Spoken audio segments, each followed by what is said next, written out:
This video is based on the 12 principles of animation as described by Frank Thomas and Ollie Johnston. Alright, the last principle of animation is called appeal. Basically, characters that you animate should be somewhat pleasing to look at.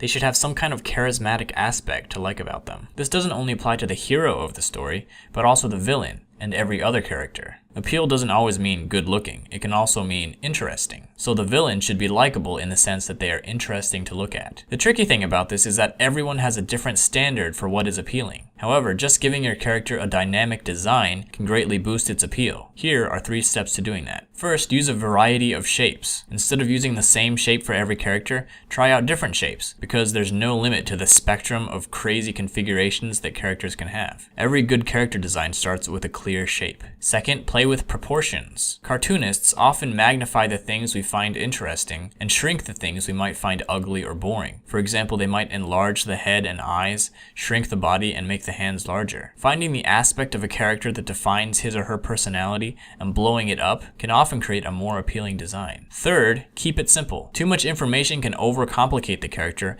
and also make it harder and more restraining to animate. This is the difference between drawing for illustration and drawing for animation. With animated characters, you have to pick and choose what details to keep because you're going to be drawing those details hundreds of times. So let's give some characters an appeal makeover.